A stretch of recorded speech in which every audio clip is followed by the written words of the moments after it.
Hello everyone, welcome back to our channel. आप सभी का इस यूट्यूब प्लेटफॉर्म पे स्वागत है। मेरा नाम है प्रतिभा शुक्ला।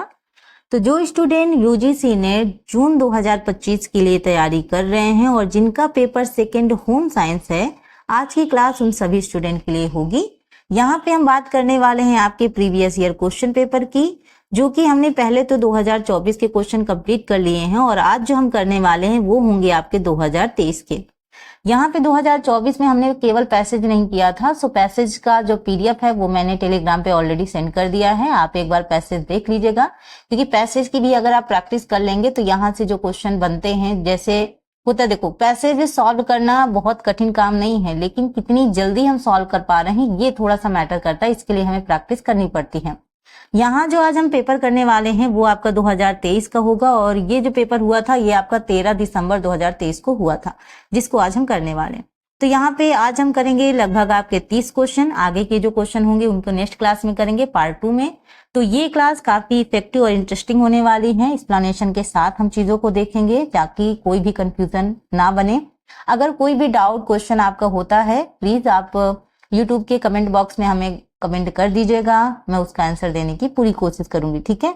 और ये क्लास पसंद आए तो लाइक शेयर सब्सक्राइब जरूर कीजिएगा। चलिए बढ़ते हैं आज की क्लास में और देखते हैं कैसे क्वेश्चन आपके 2023 में पूछे गए थे, ठीक है।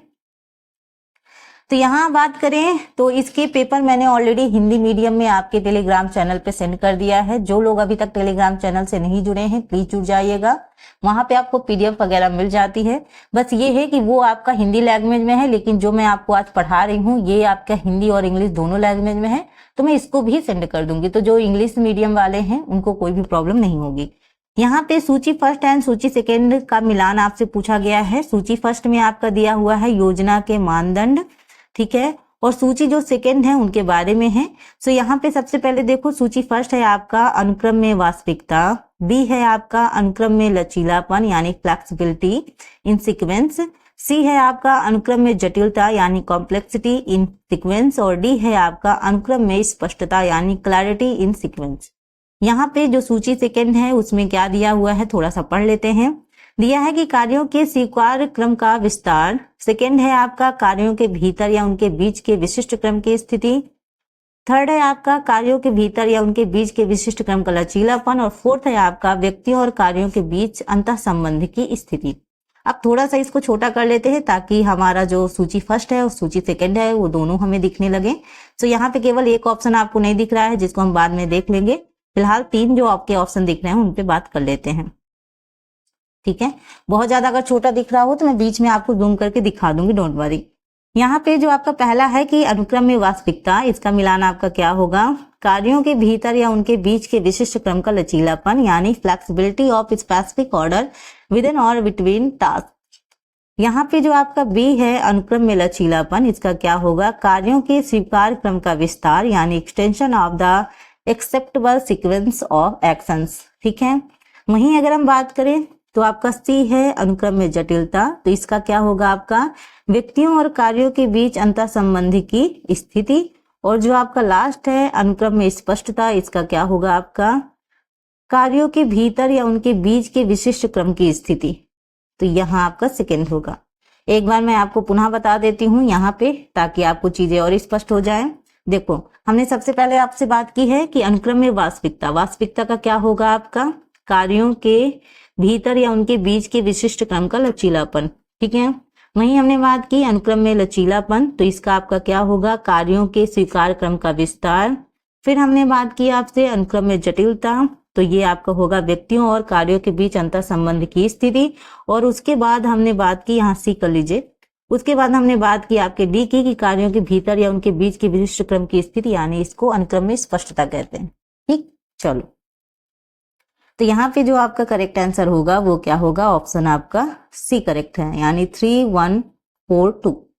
चलिए नेक्स्ट क्वेश्चन है आपके सामने कि किसी भी जनसंख्या के एक समान वितरण हेतु माध्य से ऊपर और नीचे एक मानक विचलन के भीतर लगभग कितने प्रेक्षण होंगे, ठीक है, बताइएगा। आपके ऑप्शन है 1/4, बी है 1/3, सी है आधा और डी है 2/3। देखिएगा और बताइएगा इसका करेक्ट आंसर क्या होगा। एक बार क्वेश्चन को फिर से ध्यान से पढ़ लीजिए कि किसी भी जनसंख्या के एक समान वितरण हेतु माध्य से ऊपर और नीचे एक मानक विचलन के भीतर लगभग कितने प्रेक्षण होंगे, ये आपसे क्वेश्चन पूछा गया है, बताइएगा। तो आप सभी जानते हैं कि मतलब समान वितरण में डेटा को बिना किसी मतलब गैर सामान्य सम्मित के रूप से क्या किया जाता है, वितरित किया जाता है। तो अधिकांश जो होते हैं मूल्य एक केंद्रीय क्षेत्र के आसपास इकट्ठा होते हैं और जैसे जैसे जो केंद्र से ये दूर जाते हैं मूल्य क्या हो जाते हैं, कम होते जाते हैं। तो समान वितरण में आपकी जो केंद्रीय प्रवृत्ति है, आपका माध्य, आपका बहुलक और आपका माध्यिका, ठीक है, यानी बीच का जो है, तो ये क्या होते हैं, इनके माप बिल्कुल समान होते हैं। तो यहाँ पे जो आपका करेक्ट आंसर होगा वो क्या होगा, आपका 2/3, 2/3, ठीक है, 2/3 आपका क्या होगा, करेक्ट आंसर होगा ऑप्शन डी। नेक्स्ट बात करते हैं WIFS कार्यक्रम में लाभार्थी कौन है, ठीक है, गर्भवती और स्तनपान करने वाली महिलाएं, बी है 6 वर्ष से कम आयु के बच्चे, सी है आपका विद्यालय जाने वाले किशोर लड़कियां और लड़के एवं विद्यालय नहीं जाने वाले किशोर लड़कियां और लड़के, ठीक है, और डी है आपका केवल किशोरियां। बताइएगा WIFS कार्यक्रम में लाभार्थी कौन है, बताइएगा इसका आंसर क्या होगा। तो साप्ताहिक आयरन फोलिक एसिड अनुपूरण यानी WIFS का साप्ताहिक वितरण IFS टैबलेट में 100 मिलीग्राम एलिमेंटल आयरन और 500 ग्राम फोलिक एसिड होता है। कितना, फिर से मैं आपको बता देती हूँ, फिर से क्या मैंने पहली बार ही बताया। देखो आपका क्या है, 100 मिलीग्राम आपका क्या है, एलिमेंटल आयरन है और आपका 500 ग्राम क्या है, आपका फोलिक एसिड होता है, ठीक है। तो इसका जो करेक्ट आंसर है वो आपका क्या होने वाला है, ऑप्शन सी, ठीक है, यानी विद्यालय जाने वाले किशोर लड़कियां और लड़के एवं विद्यालय नहीं जाने वाले किशोर लड़कियां और लड़के। चलिए नेक्स्ट है क्वेश्चन नंबर 4 आप सभी के सामने, निम्नलिखित में से कौन सी फैब्रिक टनल है, बटन पट्टी जिसे हम प्लैकेट कहते हैं, बी है आपका फेसिंग, सी है आपका केसिंग और डी है आपका बाइंडिंग या बांधनी। बताइएगा फैब्रिक टनल है कौन सी है, करेक्ट आंसर क्या होगा। तो यहाँ पे बात करें तो इसका जो करेक्ट आंसर है वो है आपका केसिंग। केसिंग आप सभी नहीं जानते हैं तो मैं बता देती हूँ, जहां आप नाड़ा या इलास्टिक डालने की जो जगह होती है, जो बीच का गैपिंग होता है जिसमें आप नाड़ा डालते हो, वो जो जगह होती है तो उसे ही कहा जाता है फैब्रिक टनल, ठीक है। तो जैसे सलवार वगैरह में आपने देखा होगा, नाड़ा डालने के लिए आप ऊपर जो थोड़ा सा पट्टी टाइप की ऐसे करके बना रहता है ना, ऐसे करके, ठीक है, तो वो जो होता है वो नाड़ा डालने की जगह होती है, उसी को कहा जाता है फैब्रिक टनल। वहीं अगर हम प्लेकेट की बात करेंगे तो प्लेकेट क्या होता है, आपका शर्ट के कपड़े को सामने से पीछे की ओर इसमें क्या होता है, मोड़ा जाता है और उभरे हुए जो कपड़े हैं उनकी पट्टी बनाने के लिए इन्हें क्या कर दिया जाता है, सिल दिया जाता है। कभी कभी क्या होता है कि सिर्फ मोड़ने के बजाय हम क्या करते हैं कि कपड़े की जो अतिरिक्त पट्टी है वो जुड़ी होती है इसमें, सो उसको हम बोलते हैं प्लेकेट। सो आंसर आपका क्या होगा, आपका केसिंग होगा। चलिए क्वेश्चन नंबर 5 है आपका, निम्नलिखित में जीवन काल के विकास के क्रम को व्यवस्थित कीजिए। निम्नलिखित को जीवन काल के विकास के क्रम में व्यवस्थित कीजिए। आपके ऑप्शन है किशोरावस्था, वृद्धावस्था, शैशवावस्था, मातृत्व मतलब मातृ पितृत्व अवधि और 5th है आपका बाल्यावस्था। तो इसका क्रम तो आप आराम से लगा लोगे क्योंकि ये चीजें हम देखते हैं। तो नीचे दिए हुए विकल्पों के सही उत्तर आपको चुनने हैं। बताइएगा इसका सीक्वेंस कैसे लगेगा। इजी है ये क्वेश्चन आप सभी के लिए, आप आराम से लगा लोगे। भाई वृद्धावस्था ओल्ड एज को लास्ट में कर दो, पहले बता दो कौन सा चीज आएगा, तो ऑटोमेटिक चीजें सॉल्व हो जाएंगी। तो यहां अगर हम बात करें तो देखो सबसे पहले आपका क्या होगा, मातृ पितृत्व अवधि पहले नंबर पे, देन उसके बाद इन्फेंसी आएगा यानी शैशवावस्था आएगा, उसके बाद आपका क्या आएगा, उसके बाद आपका चाइल्डहुड आएगा यानी बाल्यावस्था आएगा, देन उसके बाद क्या आएगा आपका अडोलसेंस यानी किशोरावस्था और लास्ट में आपका 5th नंबर पे क्या आने वाला है, वृद्धावस्था यानी ओल्ड एज। तो चीजें क्लियर हुई आपको स्टूडेंट, ऐसे आपका क्रम लगेगा। तो यहाँ पे करेक्ट आंसर की बात करेंगे तो आपका होगा डी यानी 4 3 5 1 2, ठीक है, ऐसे होगा। चलिए नेक्स्ट क्वेश्चन है, रेडियो किसका माध्यम है? रेडियो किसका माध्यम है आपसे पूछा गया है। आपके ऑप्शन है जनसंचार यानी मास कम्युनिकेशन, बी है आधिकारिक संप्रेषण यानी ऑफिशियल कम्युनिकेशन, सी है आपका समूह संप्रेषण यानी ग्रुप कम्युनिकेशन और डी है आपका अंतर्वैयक्तिक मतलब संप्रेषण यानी इंटरपर्सनल कम्युनिकेशन। इंट्रापर्सनल और इंटरपर्सनल की बात मैंने अपनी पिछली क्लासेस में भी करी थी। आई होप आपको चीजें क्लियर हुई होंगी। तो यहाँ पे रेडियो किसका माध्यम है आपसे पूछा गया है, तो correct answer is option A यानी मास कम्युनिकेशन। ऑप्शन ए जनसंचार यानी मास कम्युनिकेशन, ये आपका करेक्ट होगा। बढ़ते हैं नेक्स्ट क्वेश्चन की ओर। क्वेश्चन नंबर 7 है आपसे। यहाँ पे क्वेश्चन पूछा गया कि निम्नलिखित में से कौन से फूड पैकेजिंग के महत्वपूर्ण कार्य हैं यानी important function of food packaging. तो आपको बताना है, ऑप्शन है आपके खाद्य उत्पादों की गुणवत्ता और ताजगी का परीक्षण, सेकेंड है आपका खाद्य उत्पादों के स्वाद को बढ़ाना, ठीक है, उपभोक्ताओं को अच्छे उत्पाद के बारे में सूचना प्रदान करना, फोर्थ है अच्छे उत्पाद को बढ़ावा देना और फिफ्थ है आपका खाद्य उत्पाद की पोषक गुणवत्ता का संवर्धन करना। ठीक है, सो बताइएगा, नीचे विकल्प दिए हुए हैं, पहले आप ऊपर देख लीजिए कि फूड पैकेजिंग के महत्वपूर्ण कार्य कौन से हैं। 3 ऑप्शन इधर देख लीजिए, 2 ऑप्शन मैं आपको नीचे दिखा देती हूँ। ठीक है, एक बार एक काम किया कीजिए, जब आपको पूरे ऑप्शन एक साथ ना दिखे थोड़ा सा पॉज करके क्वेश्चन को अच्छे से पढ़ लिया कीजिए, देन उसके बाद देखिएगा। तो यहाँ पे बताइएगा इसका जो करेक्ट आंसर होगा वो क्या होगा। तो यहाँ अगर हम बात करेंगे फूड पैकेजिंग के महत्वपूर्ण कार्यों की, तो सबसे पहले आपका आएगा क्या आएगा आपका खाद्य उत्पादों की गुणवत्ता और ताजगी का परीक्षण। सबसे पहले आपका खाद्य गुणवत्ता और ताजगी का परीक्षण। देन आपका क्या होगा, आपका उपभोक्ताओं को अच्छे उत्पाद के बारे में सूचना प्रदान करना। ठीक है, और आपका लास्ट क्या होने वाला है, वो होगा अच्छे उत्पाद को बढ़ावा देना। ठीक है, अच्छे उत्पाद को बढ़ावा देना। तो आपका पहला है, तीसरा है और आपका चौथा है, ये आपके आंसर होंगे। पहला, तीसरा, चौथा आपके ऑप्शन नंबर डी में है, तो यही आपका डी करेक्ट होगा। ठीक है, चलिए तो देखो फूड पैकेजिंग क्या है कि आधुनिक खाद्य उद्योग में एक इम्पॉर्टेंट रोल है इसका। आप जानते हैं कि यह सुनिश्चित करता है कि जो उत्पाद है वो उपभोक्ता तक सुरक्षित और वांछनीय स्थिति में पहुंचे। तो फूड पैकेजिंग में किसी भी प्रकार से भोज्य पदार्थों के स्वाद एवं पोषण गुणवत्ता में कोई संवर्धन नहीं करता है, याद रखिएगा। बढ़ते हैं नेक्स्ट प्रश्न की ओर, और नेक्स्ट प्रश्न पूछा गया आपका, खिड़कियों के कौन से आवरणों में केवल पारदर्शक कपड़े प्रयुक्त होते हैं। खिड़कियों के कौन से आवरणों में केवल पारदर्शक कपड़े प्रयुक्त होते हैं, ये क्वेश्चन पूछा गया है। ऑप्शन पहला है ग्लास कर्टन, दूसरा है आपका बांस छायांकन, थर्ड है आपका सोजी पर्दा या आवरण, और आपका फोर्थ है सैज कर्टन, और फिफ्थ है आपका क्विल्ट छायांकन। क्विल्ट को ऐसे भी लिख सकते हो, बताती हूँ। ठीक है, क्विल्ट, ठीक है, क्विल्ट छायांकन। तो 5 ऑप्शन है, नीचे दिए हुए विकल्पों में से सही उत्तर का चयन करना है। खिड़कियों के कौन से आवरणों में केवल पारदर्शक कपड़े प्रयुक्त होते हैं, ये आपसे पूछा गया है।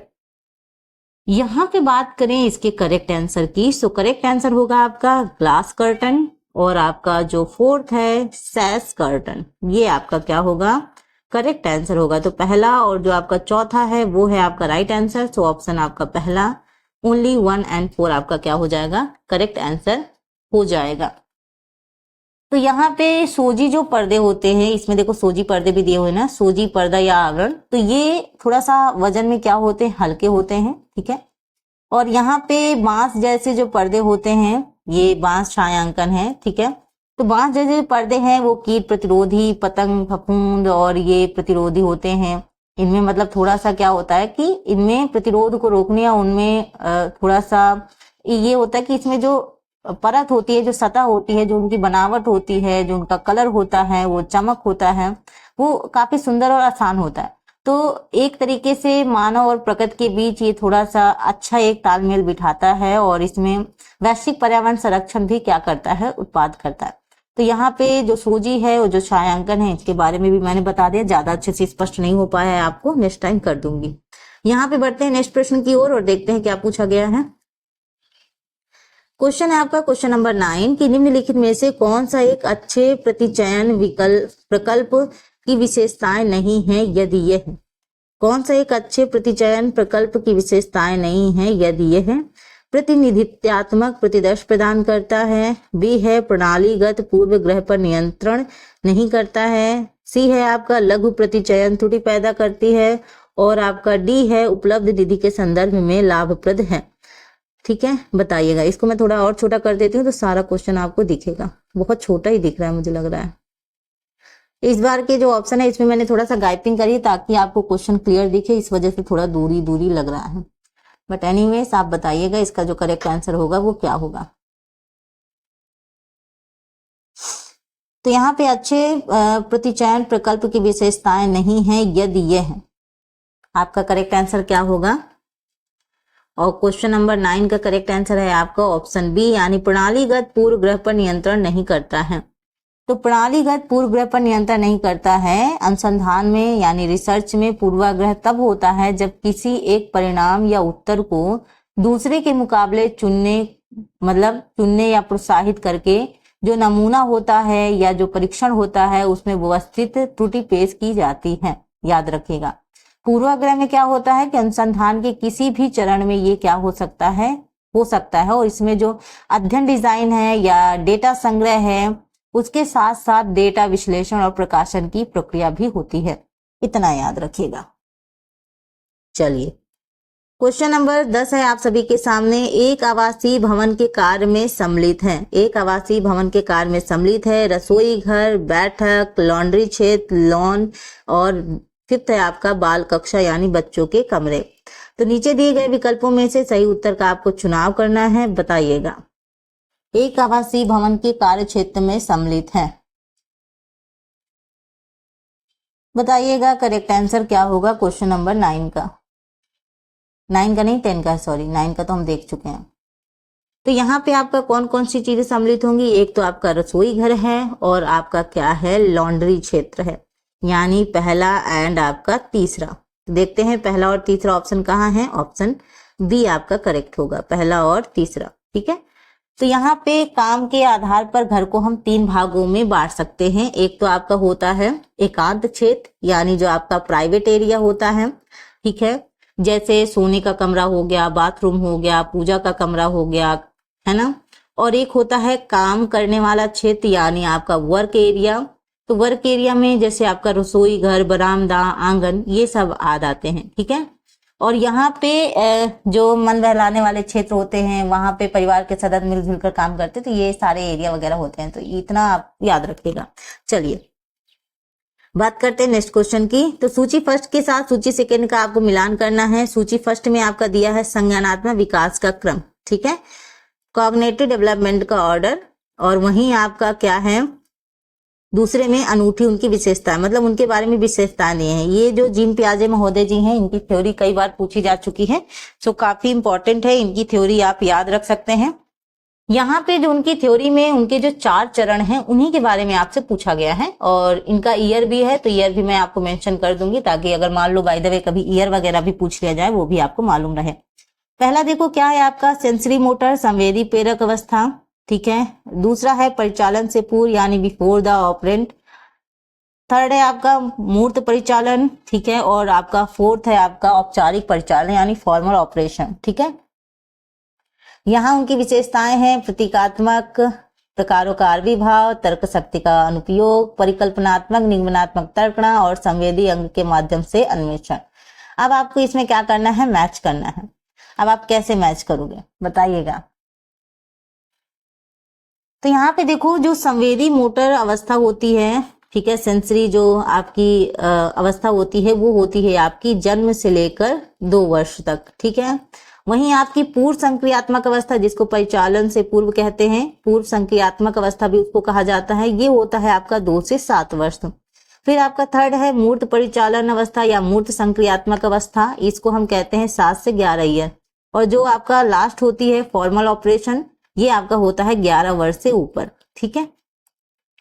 तो यहाँ पे अगर हम मिलान करें इसके बारे में, तो मिलान में देखिएगा जो आपका क्या होगा, सेंसरी का क्या होगा, सेंसर मतलब अपने सेंसेस का इस्तेमाल करते हैं, अपनी जो ज्ञानेंद्रियां हैं उसका इस्तेमाल करके हम करते हैं, तो इसका आपका होगा 4th, ठीक है। पहले का आपका क्या होगा, फोर्थ यानी संवेदी अंग के माध्यम से अन्वेषण, यानी बच्चे टच वच करके सेंसस का इस्तेमाल करके चीजें करते हैं।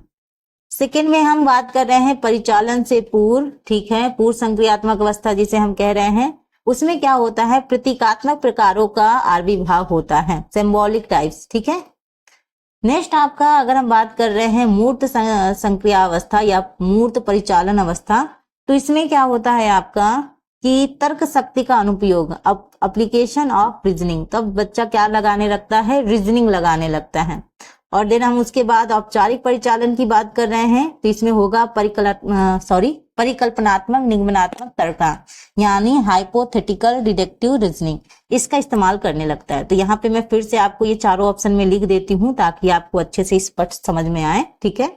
यहाँ पे हमने आपका बात की ऑप्शन जो 4 है, इसमें हमने आपकी बात की है क्या है कि आपका सेंसरी, ठीक है, या आप कह दो संवेदी संक्रियात्मक अवस्था, ठीक है, यानी जो 2 से आपका 0 से यानी जन्म से 2 वर्ष होती है। फिर हमने उसके बाद आपसे बात की प्रतीकात्मक प्रकारों का आविर्भाव, यानी पूर्व संक्रियात्मक अवस्था, यानी 2 से 7 वर्ष। देन हमने उसके बाद बात की आपसे तर्क शक्ति का अनुप्रयोग, यानी एप्लीकेशन ऑफ रीजनिंग का इस्तेमाल करने लगता है मूर्त संक्रियात्मक अवस्था में, यानी 7 से 11 वर्ष में बच्चा करने लगता है। लास्ट में आप उसके पास आ जाता है हाइपोथेटिकल डिडक्टिव रीजनिंग का इस्तेमाल करने लगता है 11 से जो ऊपर की अवस्था होती है, जिसे हम औपचारिक संक्रियात्मक अवस्था कहते हैं, यानी आपका फॉर्मल ऑपरेशनल स्टेज कहते हैं। उसमें बच्चा जो आपका परिकल्पनात्मक निगमनात्मक तर्कना है वो करने लगता है, ठीक है। तो यहाँ पे आपको समझ में आया जो मैंने आपको बताया, ठीक है। कई बार उनका जो ईयर है वो भी पूछ लेते हैं, तो ये जो आपका लिखा हुआ है ये क्रम में ही लिखा हुआ है, लेकिन कई बार ऐसे नाम ना लिख के, तो आपका संवेदी प्रेरक अवस्था, ठीक है, मैं आपको यहाँ एक बार नाम भी लिख देती हूँ, यहाँ पे खाली जगह बची है तो यहाँ पे हम थोड़ा सा नाम लिख देते हैं। तो यहाँ पे पहला क्या होता है आपका संवेदी संक्रियात्मक अवस्था, ठीक है। दूसरा आपका क्या होता है पूर्व संक्रियात्मक अवस्था, और तीसरा होता है आपका मूर्त संक्रियात्मक अवस्था, और लास्ट आपका होता है औपचारिक संक्रियात्मक अवस्था, यानी फॉर्मल ऑपरेशनल स्टेज, ठीक है। तो यहाँ पे ऐसे होता है, ये आपका 0 से 2, ये आपका 2 से 7, ये आपका 7 से 11 और ये आपका 11 से ऊपर। तो ऐसे अगर आप याद रखोगे तो आपको क्रम से याद भी रहेगा, अदरवाइज कई बार क्या होता है कि हम ये पूर्व और जो मूर्त है इसमें कंफ्यूज हो जाते हैं। तो इस तरीके से होगा, और आपका जो करेक्ट आंसर होगा वो क्या होगा, आपका ऑप्शन बी होगा, यानी 4 1 2 3, 4 1 2 3, ठीक। भारत में स्वतंत्रता प्राप्ति से पहले कौन से प्रसार कार्यक्रम आरंभ किए गए? स्वतंत्रता प्राप्ति से पहले से आपसे पूछा गया है।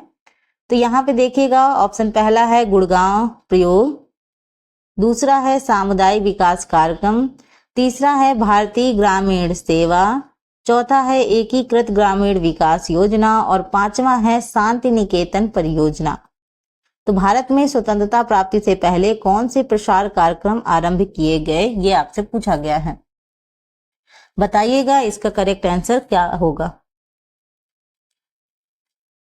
इसका आंसर क्या होगा बताइएगा।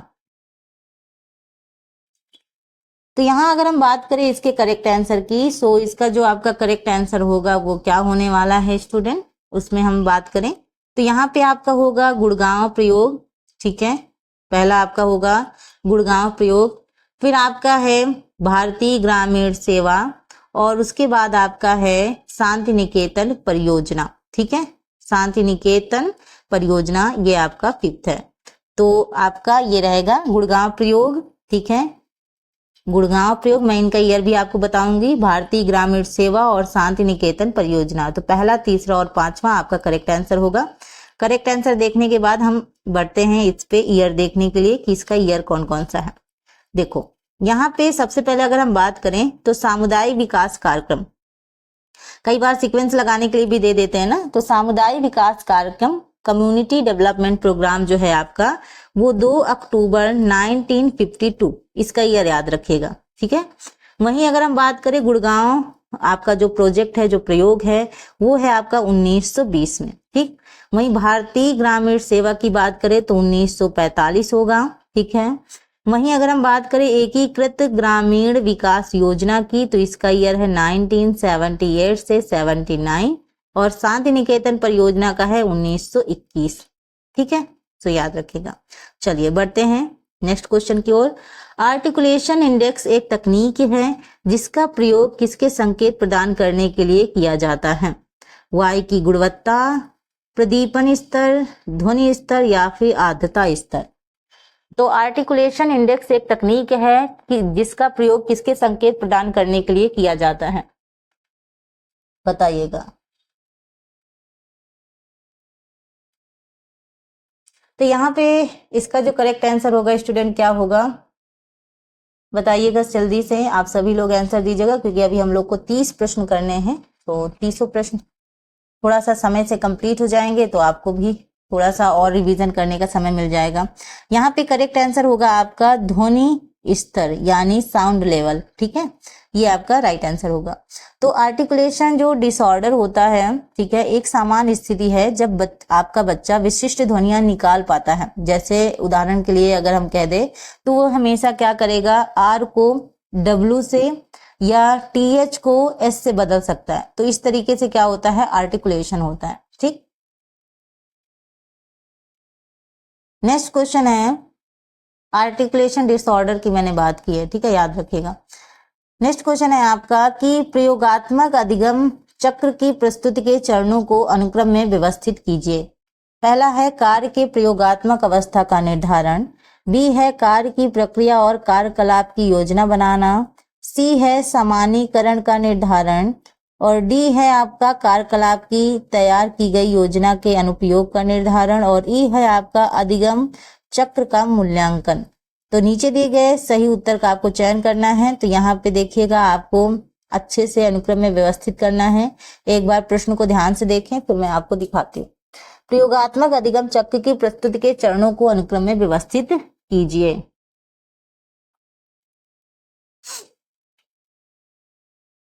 बताइएगा यहाँ पे इसका जो करेक्ट आंसर होगा वो क्या होगा,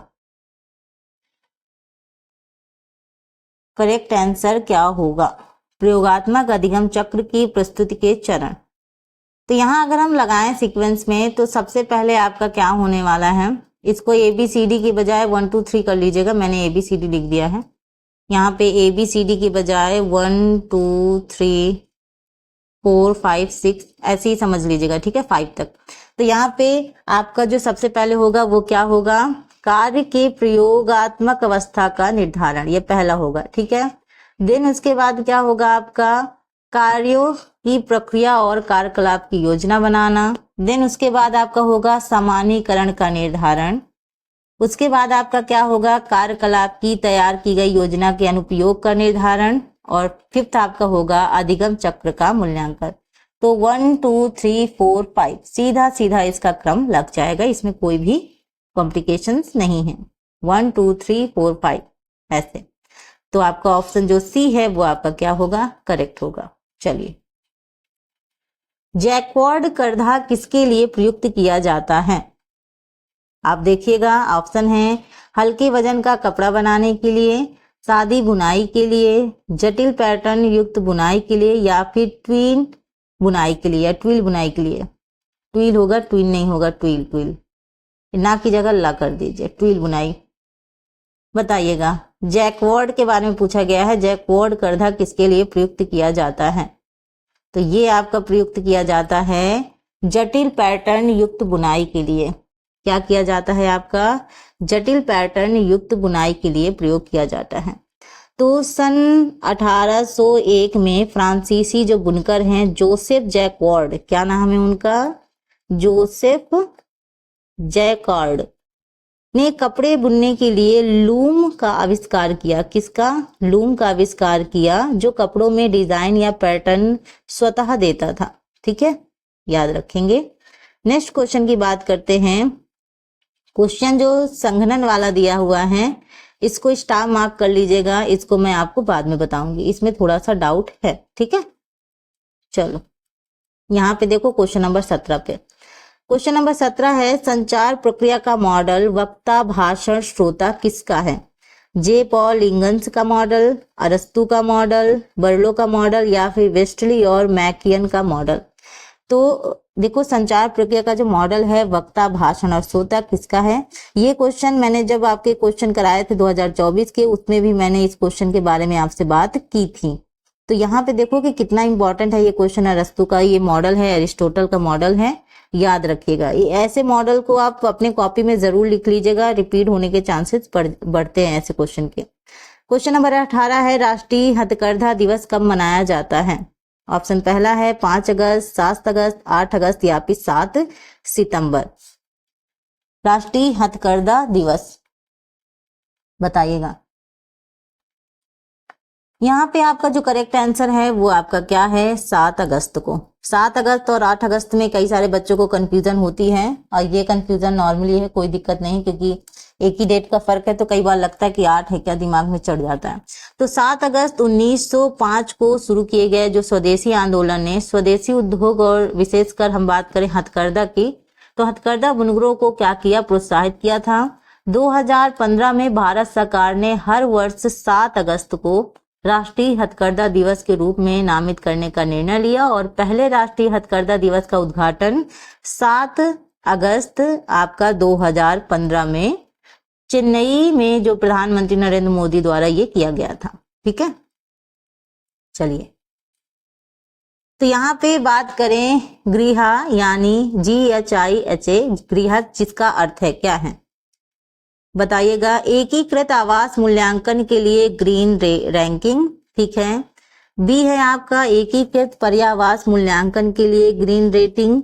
सी है आपका अंतरराष्ट्रीय आवास विश्लेषण के लिए ग्रीन रेटिंग और आपका डी है अंतरराष्ट्रीय पर्यावरण विश्लेषण के लिए ग्रीन रैंकिंग।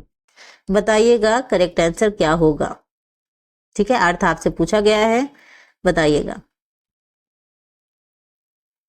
तो green rating for integrated habitat assessment है ना, तो इसका जो आपका करेक्ट आंसर है वो आपका क्या है? ऑप्शन बी, एकीकृत पर्यावास मूल्यांकन के लिए ग्रीन रेटिंग। ठीक है, तो ये क्या है? हरित इमारतों के मूल्यांकन के लिए एक प्रणाली है। यह राष्ट्रीय स्तर पर स्वीकृत जो मानक है, जो बेंचमार्क है, उनके आधार पर जो भवन है उनके प्रदर्शन के मूल्यांकन की जो सुविधा है वो प्रदान करता है। और ये जो राष्ट्रीय रेटिंग प्रणाली है, ठीक है, the energy and resources institute और जो नवीकरण ऊर्जा मंत्रालय है जिसको हम कहते हैं MN आपका RE, ठीक है, भारत सरकार द्वारा ये विकसित किया गया है। ठीक है, तो the energy and resources institute और जो आपका MNRE है इसके द्वारा। चलिए नेक्स्ट क्वेश्चन है क्वेश्चन नंबर 20, निम्नलिखित में से कौन सा हार्मोन इंसुलिन का प्रतिनियामक हार्मोन नहीं है? ग्लूकागॉन, कार्टिसोल, वृद्धि हार्मोन या फिर प्रतिमूत्रवर्धक हार्मोन। बताइएगा कौन सा हार्मोन इंसुलिन का प्रतिनियामक हार्मोन नहीं है? इसका करेक्ट आंसर क्या होगा? तो यहाँ पे बात करें तो इसका जो करेक्ट आंसर है वो है आपका ऑप्शन डी यानी प्रतिमूत्रवर्धक हार्मोन। ठीक है, ऑप्शन जो डी है वो आपका क्या होगा? वो होगा आपका करेक्ट आंसर। तो यहाँ पे एंटी डाययूरेटिक हार्मोन जिसको हम क्या कहते हैं आपका ADH, ठीक है, आपके शरीर में पानी की मात्रा को नियंत्रित करने में क्या करता है? हेल्प करता है। और ये क्या करता है कि आपके गुर्दों द्वारा पुनः अवशोषित पानी की मात्रा को नियंत्रित करने का क्या करता है? काम करता है, क्योंकि इसके पास जो रक्त है वो अवशिष्ट होकर, या हम बात करें यहाँ पे थोड़ा सिंपल वे में, फिर फिल्टर करते हैं एक तरीके से। ठीक है, तो इन हार्मोन्स को हम ऑर्जिनिन वैसोप्रेसिन भी कहते हैं। क्या कहते हैं हम? AVP भी कहते हैं। इसको क्या कहते हैं? AVP भी कहते हैं। ठीक है, जिसको अगर फुल फॉर्म बताऊं तो ऑर्जिनिन वैसोप्रेसिन भी इसको कहा जाता है। नेक्स्ट है मंडेल के अनुसार उत्पादन में परिवर्तन। ऑप्शन पहला है परिवर्तन की उच्चतम श्रेणी है, परिवर्तन की मध्यवर्ती श्रेणी है, परिवर्तन की न्यूनतम श्रेणी है या फिर कार्य की सारणीकरण में एक विकल्प नहीं माना जाता है। बताइएगा। कार्य सरलीकरण मतलब आपका वर्क सिंप्लीफिकेशन। तो यहाँ पे थोड़ा सा इसको मैं आपको क्या कर दूंगी, करेक्ट कर दूंगी, कार्य के सरलीकरण में एक विकल्प नहीं माना जाता है। तो यहाँ पे जो आपका करेक्ट आंसर है वो आपका क्या होने वाला है, परिवर्तन की उच्चतम श्रेणी है। यानी मंडेल के अनुसार उत्पादन में परिवर्तन क्या है, परिवर्तन की उच्चतम श्रेणी है।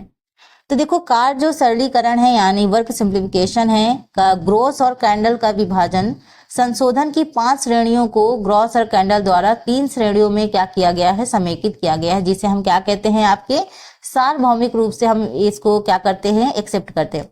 जैसे आपका हाथ और शरीर की गति में परिवर्तन क्या है, हाथ और आपका शरीर की गति में क्या होता है, परिवर्तन होता है।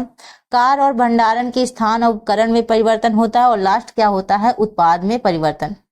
ठीक है, ये आप याद रखेंगे। चलो, माइक्रो इन्वर्टर का प्रयोग तब किया जाता है, ऑप्शन पहला है सौर पैनल प्रणाली के एक भाग पर अस्थायी रूप से सूर्य का प्रकाश अवरुद्ध हो जाता है। बी है सौर पैनल प्रणाली के सभी भागों सूर्य का प्रकाश प्रचुर मात्रा में पड़ता है।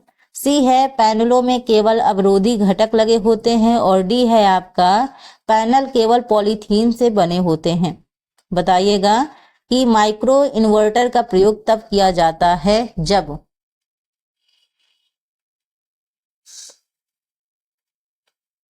बताइएगा। यहां पे बात करें क्वेश्चन नंबर 22 की, सो 22 का जो राइट आंसर होगा वो क्या होगा, सौर पैनल प्रणाली के एक भाग पर अस्थायी रूप से सूर्य का प्रकाश अवरुद्ध हो जाता है। ऑप्शन जो पहला है वो आपका क्या होगा, करेक्ट आंसर होगा। चलिए क्वेश्चन नंबर 23 देखते हैं। 23 में क्या, यहाँ पे 2 दिसंबर आपको बार बार दिख रहा होगा ना, 2 दिसंबर नहीं है, 2023 बस याद रखिएगा। तो आपका 13 दिसंबर है, 2 दिसंबर गलती से लिख गया। प्रेक्षण की प्रक्रियाओं के चरणों को क्रम में व्यवस्थित कीजिए। प्रेक्षण की प्रक्रियाओं के चरणों को आपको क्रम में व्यवस्थित करना है। ठीक है, शोध प्रकल्प, दूसरा है विषय क्षेत्र का चयन, तीसरा है प्रतिचयन लेखन, चौथा है आंकड़ा संग्रह और विश्लेषण, और 5वां है विषय का प्रतिपादन। देखिएगा और बताइएगा इसका सीक्वेंस कैसे लगेगा। नीचे विकल्प दिए हैं, पहले हम यहाँ पे देखते हैं। एक आपको ऑर्डर में लगाना है। क्वेश्चन नंबर 23, तो यहाँ पे देखेंगे तो सबसे पहले आपका क्या होगा, तो आपका सबसे पहले होगा सिलेक्टिंग अ सब्जेक्ट एरिया, यानी विषय क्षेत्र का चयन। उसके बाद आपका विषय का प्रतिपादन सेकंड में आएगा। देन उसके बाद आपका होगा रिसर्च प्रोजेक्ट, यानी थर्ड में आएगा। उसके बाद आपका क्या होगा, आंकड़ा संग्रह और विश्लेषण, ये आपका आएगा, मतलब डाटा कलेक्शन एंड एनालिसिस आप करोगे। और लास्ट में रिपोर्ट राइटिंग आएगा 5th नंबर पे। ठीक है, तो रिपोर्ट राइटिंग लास्ट में ही आएगा। तो इस तरीके से आपका क्रम लगेगा। तो ऑप्शन जो आपका सी है, यानी 2, 5, 1, 4, 3, ये आपका होगा करेक्ट आंसर। चलिए क्वेश्चन नंबर 24, कार्य की योजना का सही क्रम बताइए। आवश्यकता का निर्धारण और समस्या को परिभाषित करना, डाटा का संग्रहण और विश्लेषण करना, समस्या का चयन और प्राथमिकताओं का निर्धारण, और 4th और 5th है आपका कार्य का नियोजन और उसको कार्यान्वित करना, और 5th है कार्यक्रम की जांच, मूल्यांकन एवं समीक्षा करना तथा नई योजना बनाना। अब इसका आपको सीक्वेंस लगाना है। आप कैसे लगाओगे, नीचे आपके कोड दिए हुए हैं, ऑप्शन दिए हुए हैं, आपको बताना है। तो कार्य की योजना का सही क्रम बताना है। तो यहाँ पे देखोगे तो सबसे पहले आपका क्या होगा, याद रखेंगे, डेटा का संग्रहण और विश्लेषण करना। ठीक है, यानी collecting and analysing data. Then उसके बाद आपका क्या होगा, दूसरा आवश्यकता का निर्धारण और समस्या को परिभाषित करना। देन उसके बाद आपका तीसरा आएगा, यानी समस्या का चयन और प्राथमिकताओं का निर्धारण होगा। उसके बाद आपका होगा कार्य का नियोजन और उसको कार्यान्वित करना, 4th नंबर पे आएगा। और 5th नंबर पे आपका आएगा कार्यक्रम की जांच, मूल्यांकन एवं समीक्षा करना, और नई जो आपकी योजना है उसको बनाना। तो इस तरीके से आपका क्रम लगेगा। तो यहाँ पे जो आपका राइट आंसर है वो आपका है 2, 1, 3, 4, 5, 2, 1, 3, 4, 5। आप एक बार और देख सकते हैं, मैं थोड़ा सा छोटा कर देती हूँ ताकि आपको अच्छे से ये पांचों के पांचों ऑप्शन दिख जाएं। चाहो तो मैं एक बार फिर बता दूं ताकि आपको कोई भी कंफ्यूजन ना रहे। देख लो, एक बार फिर देख लो, कई बार होता है ना ऐसे क्वेश्चन में कंफ्यूजन हो जाता है। पहला आपका होगा डेटा का संग्रहण और विश्लेषण करना, फिर आपका होगा आवश्यकता का निर्धारण और समस्या को परिभाषित करना, देन आपका होगा समस्या का चयन करना और प्राथमिकताओं का निर्धारण, देन कार्य का नियोजन और उसको क्रियान्वित करना, और फिफ्थ आपका होगा कार्यक्रम की जांच, मूल्यांकन और एवं समीक्षा करना और नई योजना बनाना। तो इस तरीके से आपका क्रम लगेगा। ऑप्शन जो सी है वो आपका करेक्ट आंसर होगा।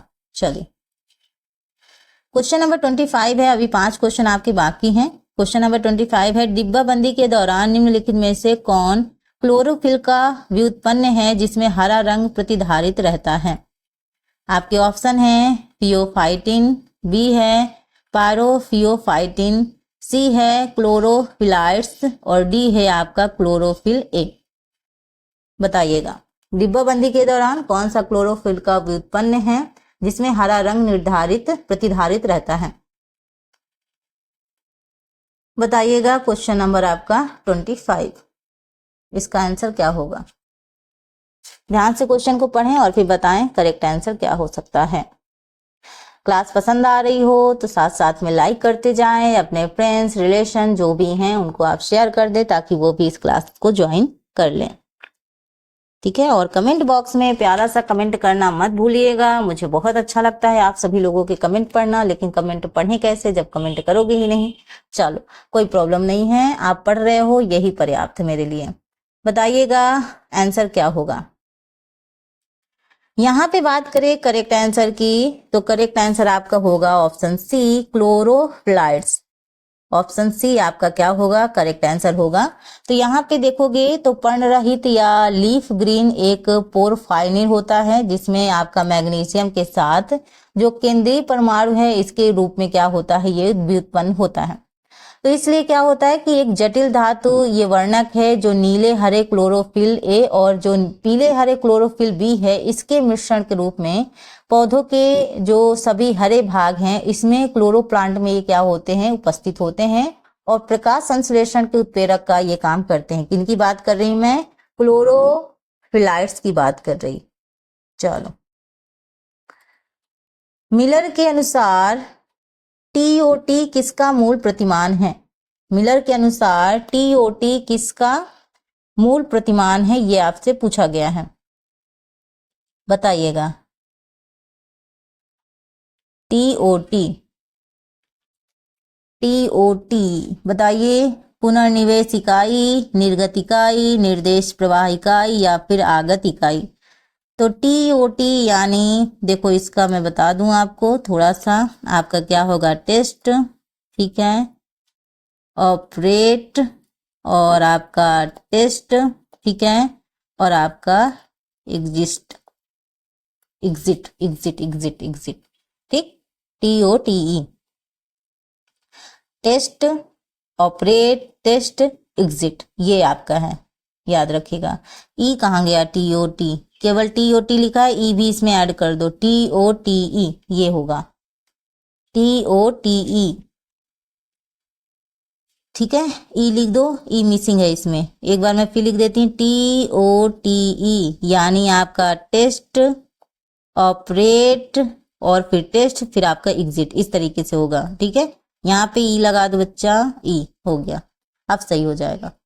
अब बताइएगा इसका जो आंसर होगा वो क्या होगा। सो आंसर आपका करेक्ट है ऑप्शन नंबर पहला यानी पुनर्निवेश इकाई आपका क्या होगा? करेक्ट आंसर होगा। तो 1960 में मिलर ने, सन याद रख लीजिएगा, वैसे सन तो नहीं पूछा जाएगा, फिर भी 1960 में मिलर ने प्रस्ताव दिया कि उत्तेजना प्रक्रिया अनुसंधान में सहायता के लिए इस्तेमाल किए जाने वाला एक पृथक व्यवहार अनुक्रम है, यानी एक अलग परिकल्पित व्यवहार क्या करता है? स्थापित करता है, जिसमें जो टीओटी है जिसको हम कह रहे हैं कि टेस्ट, ऑपरेट, टेस्ट, एग्जिट, ठीक है, यह एक फीडबैक लूप होता है। क्या होता है? फीडबैक लूप होता है। क्वेश्चन नंबर 27 है, संयुक्त परिवार के लाभों को दर्शाने वाले कथनों का चयन कीजिए। ऑप्शन पहला है बच्चे अच्छा व्यवहार व चित्र और शिष्टाचार सीखते हैं, ठीक है, ज्वाइंट फैमिली की बात हो रही है। दूसरा है बच्चे साझा करना और ख्याल रखना सीखते हैं। तीसरा है बच्चे दुर्नर्म बनते हैं, ठीक है, और फोर्थ है बच्चे एक दूसरे के प्रति आदर भाव रखना सीखते हैं, और फिफ्थ है बच्चे तुनक मिजाज सीखते हैं। तो यहाँ पे हम बात करें इसके करेक्ट आंसर की, तो यानी संयुक्त परिवार के लाभों को दर्शाने वाले कथनों का आपको चयन करना है। तो यहाँ पे आपका क्या होगा, सो पहला देखो, आपका बच्चा जो है अच्छा व्यवहार, वैचित्र और शिष्टाचार सीखते हैं। ज्वाइंट फैमिली में ये चीज तो अच्छी होती है कि बच्चा अच्छा व्यवहार, वैचित्र और शिष्टाचार सीखते हैं। बच्चे साझा करना और ख्याल रखना भी सीखते हैं। उसके साथ साथ बच्चे क्या करते हैं, बच्चे एक दूसरे के प्रति आदर भाव रखना भी सीखते हैं। तो यहाँ पे पहला, दूसरा और जो चौथा है ऑप्शन, ये आपका करेक्ट होगा। पहला, दूसरा और आपका चौथा। पहला, दूसरा, चौथा कहाँ पे है भाई? हाँ, ऑप्शन पहले में है। पहला, दूसरा और चौथा ये आपका करेक्ट आंसर होगा। नेक्स्ट है, अंतर स्थलों में विकर्णी रेखाएं बताती हैं। क्या बताती हैं? विश्रांति। दूसरा है बी मतलब स्थिरता और तत्परता। सी है शिथिलता और विश्राम। और डी है गतिशीलता। बताइएगा, अंतर स्थलों में विकर्णी रेखाएं बताती हैं, क्या बताती हैं? इसका आंसर क्या होगा? क्वेश्चन नंबर आपका 28 है, आपसे पूछा गया है, बताइएगा आंसर क्या होगा। तो यहाँ पे बात करें इसके करेक्ट आंसर की, सो करेक्ट आंसर इसका होने वाला है, क्या होगा स्टूडेंट? गतिशीलता। ऑप्शन जो डी है गतिशीलता, ये इसका क्या होगा? करेक्ट आंसर होगा। बढ़ते हैं क्वेश्चन नंबर 29 पर। काउंसलिंग में REBT का संक्षिप्त रूप है प्रतिक्रियाशील भावनात्मक व्यवहार थेरेपी। प्रतिक्रियाशील भावनात्मक व्यवहार थेरेपी, ठीक है। सेम लग रहा है क्या? ये मुझे लग रहा है फर्स्ट और सेकंड सेम लग रहा है, इसमें थोड़ा सा चेंजेस होना चाहिए, ठीक है। चलो थर्ड देखते हैं, तर्क संगत भावनात्मक व्यवहार थेरेपी। और डी है आपका तर्क संगत भावनात्मक थेरेपी। व्यवहार इसमें कट गया। बताइएगा, काउंसलिंग में REBT का संक्षिप्त रूप है। दो ऑप्शन तो आपको सेम लग रहे होंगे, उसको छोड़िए। जो राइट आंसर है वो मैं आपको बताती हूँ, वो है आपका तर्क संगत भावनात्मक व्यवहार थेरेपी। ऑप्शन जो सी है वो आपका क्या होगा? करेक्ट आंसर होगा, यानी आपका रेशनल इमोशनल बिहेवियर थेरेपी, ठीक है। यहाँ पे थोड़ा सा इसको मैं आपको इंग्लिश में करेक्ट कर देती हूँ, नहीं तो इंग्लिश में आपको प्रॉब्लम हो जाएगी समझने में, ठीक है। कई बार क्या होता है ना, हिंदी इंग्लिश में थोड़ा सा इसमें समस्या हो जाती है। मैं लिख देती हूँ, ठीक है। इसका आपका होगा रेशनल, ठीक है, इमोशन, आपका बिहेवियर, कहाँ गया भैया, ठीक है, थेरेपी, ठीक, ये होगा।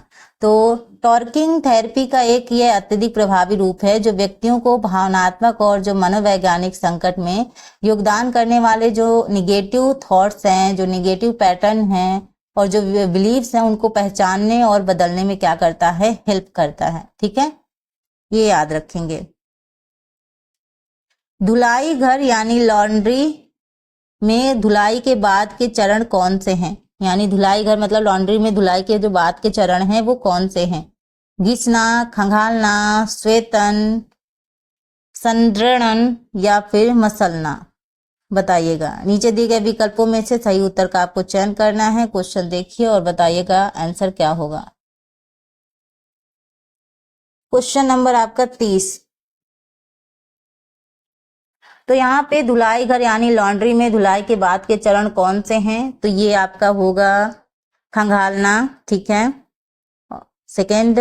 उसके बाद आपका स्वेतन और आपका होगा संद्रणन यानी रेनफोर्समेंट। तो यहाँ पे आपका दूसरा, तीसरा और जो चौथा है वो आपका क्या होगा? करेक्ट आंसर होगा, ठीक है। आपका दूसरा, तीसरा और चौथा किस में है? आपका ऑप्शन नंबर फर्स्ट में है, ठीक। सो ये रहा क्वेश्चन, और आगे हम नेक्स्ट टाइम जो इसके आगे के क्वेश्चन होंगे उनको कंप्लीट करेंगे। उसके बाद जो टॉपिक वाइज क्वेश्चन है उसको करेंगे। सो ये लगातार सेशन चलता रहेगा, साथ साथ में जो पेपर 1 है उसको भी हम कंप्लीट करते जाएंगे ताकि पेपर 1 भी हमारा स्ट्रांग होता रहे। उसमें अभी जो पहले क्लास की है उसमें हमने आपके टीचिंग एप्टीट्यूड, रिसर्च, कम्युनिकेशन और ICT के क्वेश्चन किए हैं। साथ साथ में PYQ बेस्ड क्वेश्चन को भी मैंने कराया है। तो उस क्लास को जरूर देख लीजिएगा। उससे जो भी मैंने 50 क्वेश्चन किए हैं वो 50 के 50 क्वेश्चन बहुत इंपॉर्टेंट है। अगर अभी तक वो क्लासेस आपने नहीं देखी हैं तो प्लीज देखिएगा, प्लेलिस्ट में वो सारे क्लासेस मिल जाएंगे पेपर 1 के जो मैं लगातार करा रही हूँ, और एक एक क्लास आपके लिए बहुत ही इंपॉर्टेंट है। तो होम साइंस की तो आपको यहाँ पे क्लासेस मिल ही रही हैं, साथ साथ में पेपर 1 की भी क्लासेस मिल रही हैं, तो इधर उधर आपको ज्यादा भटकना नहीं पड़ेगा, आराम से आपको एक जगह सारी चीजें मिल जाएंगी। बस लगातार आप ऐसे ही प्रैक्टिस करते जाओ और अपनी तैयारी मजबूत बनाओ, ठीक है। सो ये क्लास अगर पसंद आया तो लाइक शेयर सब्सक्राइब जरूर कीजिएगा, प्यारा सा कमेंट करना ना भूलिएगा।